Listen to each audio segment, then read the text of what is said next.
আন্দোলনের অংশ হিসেবে আওয়ামী লীগ কৃষকদের আন্দোলনে গুরুত্বপূর্ণ ভূমিকা পালন করে বাংলাদেশপন্থী এই সংগঠনটি। জুলাই বিপ্লবের ঘোষণাপত্র সহ ৩ দফা দাবিতে তরুণ নামে একটা সংগঠনের ব্যানারে সংবাদ সম্মেলন অনুষ্ঠিত হয়েছে রবিবার বিকাল ৪টায় রাজধানীর জাতীয় জাদুঘরের সামনে। জুলাই বিপ্লবকে পূর্ণাঙ্গ স্বীকৃতি দিয়ে জুলাই সনদ এবং জনগণের আকাঙ্ক্ষার পূর্ণ প্রতিফলন ঘটিয়ে জুলাই ঘোষণাপত্র আগামী ১০ দিনের মধ্যে পূর্ব ঘোষিত নির্ধারিত তারিখের মধ্যে দিতে হবে বলে সংবাদ সম্মেলন থেকে দাবি জানানো হয়। উক্ত সংবাদ সম্মেলনে লিখিত বক্তব্য পাঠ করেন তরুণের নির্বাহী পরিচালক ফাহিম ফারুকী। জুলাই বিপ্লবের ঘোষণাপত্র সহ ৩ দফা দাবিতে তরুণের সংবাদ সম্মেলনের লিখিত বক্তব্য পেশ করছি আমি নির্বাহী পরিচালক ফাহিম ফারুকী। আধিপত্যবাদ বিরোধী সাংস্কৃতিক সংগঠন তরুণকে নতুন করে পরিচয় করে দেওয়ার কিছুই নেই। ভারতীয় আধিপত্য ও আগ্রাসনের বিরুদ্ধে সংগ্রাম করা এই সংগঠন জুলাই আন্দোলনে প্রথম থেকেই দেশের বিভিন্ন প্রান্তে নিজ সদস্যদের অংশগ্রহণ নিশ্চিত করে, যার ফলশ্রুতিতে ছাত্র জনতাকে সাথে নিয়ে ফ্যাসিবাদের কবর রচনা করে বিজয় অর্জন করে বাংলাদেশ।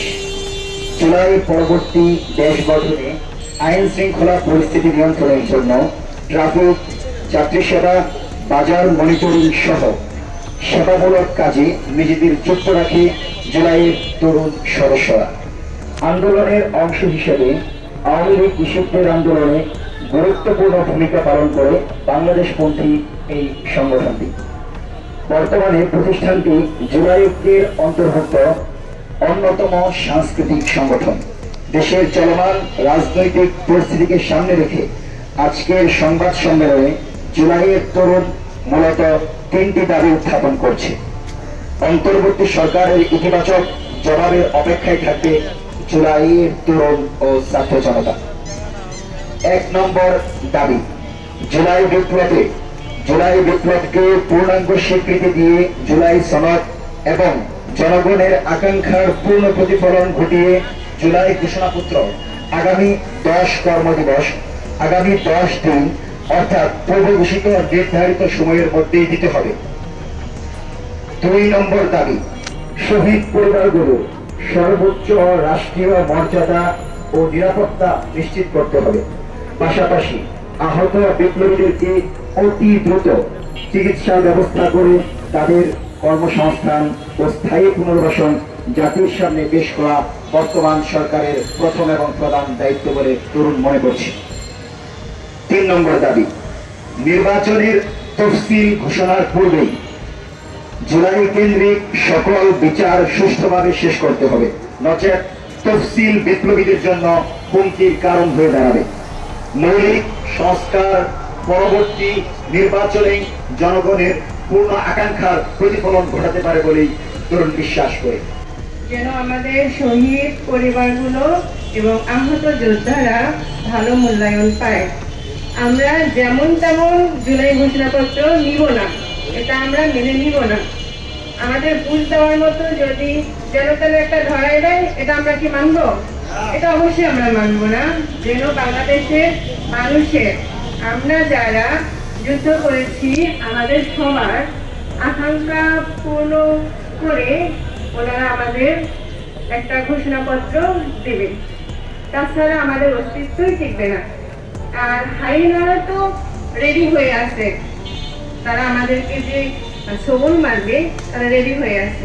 এই ঘোষণাপত্রের মাধ্যমে ওদের বিষাক্ত সবল বন্ধ হয়ে যাবে। বিপ্লবীদের নিরাপত্তা নিশ্চিত করতে হবে। শহীদ পরিবার, আহত পরিবার সবাই রাষ্ট্রীয় সম্মান দিতে হবে সবাইকে। কি কি প্রত্যাশা করছেন আর কি বলে দিচ্ছি তো, ওখানে 3 দফা আমাদের আর বেশি কিছু না, সেটা তো বলেছেন। বলে দিচ্ছি আমরা। আচ্ছা, বর্তমানে সরকারের কাছে যে দাবিগুলো দিয়েছেন, সরকার আসলে পজিটিভ নাকি নেগেটিভ আপনাদের এই ঘোষণাপত্র নিয়ে? আমাদের কাছে নেগেটিভ মনে হচ্ছে। নেগেটিভ না পজিটিভ ওনারা আমাদেরকে এখন প্রমাণ করবে। এটা কি তারা লিখিতভাবে প্রমাণ করবে নাকি বাস্তবায়নের মাধ্যমে? লিখিতও দিন, আমরা বাস্তবায়ন করব। আপনারা কি মাননীয় প্রধান উপদেষ্টার সাথে যোগাযোগ করার চেষ্টা করেছিলেন? এখন পর্যন্ত করেননি। না করার কারণটা কি আপনার? মানে ওনাদের উনি শেষ হয়ে যায়, সেজন্য আচ্ছা, কতদিনের সময় নিয়েছে তারা? এই তো সামনে জুলাই মাস আসছে, তাহলে আপনারা কি এই কয়েকদিন অপেক্ষা করবেন নাকি এর মধ্যে আরো নতুন কোনো কর্মসূচি? অবশ্যই সরকারকে আমরা সময় দিচ্ছি। আপা, যেটা বলছিলাম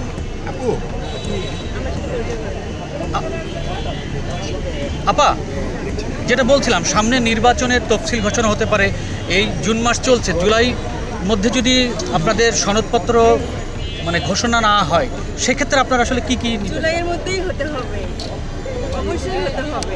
কেন হবে না? না হলে কি করবেন আসলে? কেন হবে না? ওনারা কেন দিতে পারবে না সেটা ওনারা বলুক, তারপরে না, এটা তো আসলে আপনারা যেহেতু কর্মসূচি নিয়েছেন, আমাদের প্রশ্নগুলো থাকবে আপনাদের কাছ আমরা থেকে। পরবর্তী পদক্ষেপ নেব, পরেরটা পরে দেখা যাবে। ওনারা টাইম দিতে, সেই টাইমকে আমরা সম্মান জানাবো।